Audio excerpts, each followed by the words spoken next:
अध्याय 15 फरीसियों की परंपराएं।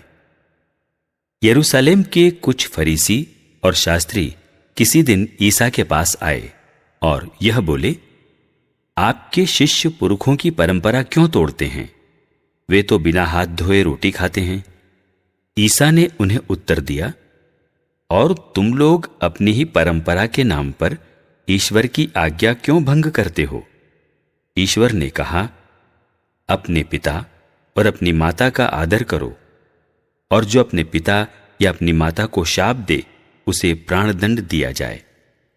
परंतु तुम लोग कहते हो कि यदि कोई अपने पिता या अपनी माता से कहे, आपको मुझसे जो लाभ हो सकता था वह ईश्वर को अर्पित है, तो वह फिर अपने पिता या अपनी माता को कुछ नहीं दे सकता है। इस प्रकार तुम लोगों ने अपनी परंपरा के नाम पर ईश्वर का वचन रद्द कर दिया है।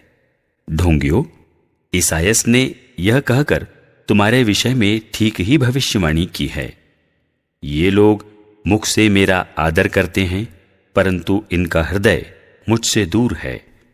ये व्यर्थ ही मेरी पूजा करते हैं, और ये जो शिक्षा देते हैं वह है मनुष्यों के बनाए हुए नियम मात्र। शुद्ध और अशुद्ध की व्याख्या।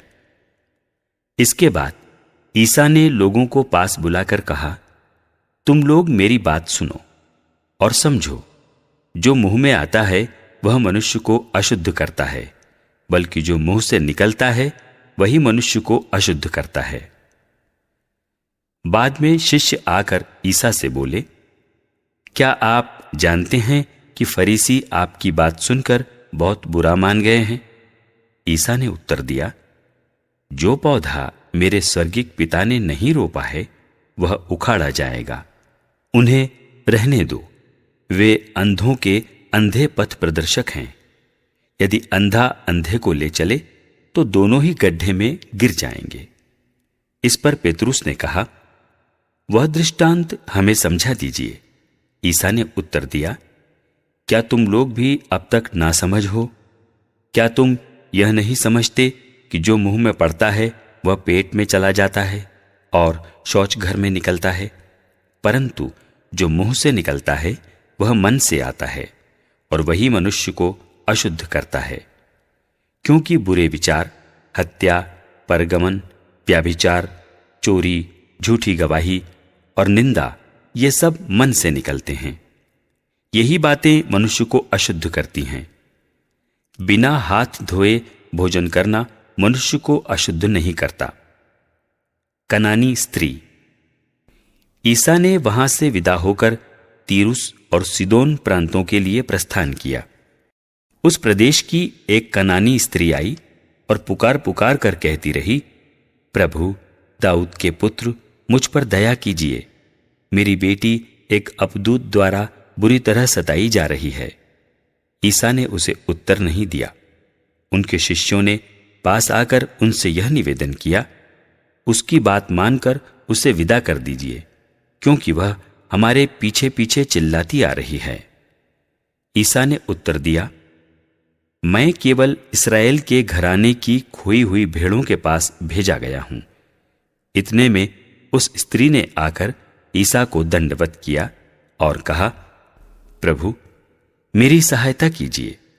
ईसा ने उत्तर दिया, बच्चों की रोटी लेकर पिल्लों के सामने डालना ठीक नहीं है। उसने कहा, जी हां प्रभु, फिर भी स्वामी की मेज से गिरा हुआ चूर पिल्ले खाते ही हैं। इस पर ईसा ने उत्तर दिया, नारी, तुम्हारा विश्वास महान है, तुम्हारी इच्छा पूरी हो। और उसी क्षण उसकी बेटी अच्छी हो गई। बहुतों को स्वास्थ्य लाभ। ईसा वहां से चले गए और गलीलिया के समुद्र के तट पर पहुंचकर एक पहाड़ी पर चढ़े और वहां बैठ गए। भीड़ की भीड़ उनके पास आने लगी। वे लंगड़े, लूले, अंधे, गूंगे और बहुत से दूसरे रोगियों को भी अपने साथ लाकर ईसा के चरणों में रख देते, और ईसा उन्हें चंगा करते थे। गूंगे बोलते हैं, लूले भले चंगे हो रहे हैं, लंगड़े चलते और अंधे देखते हैं।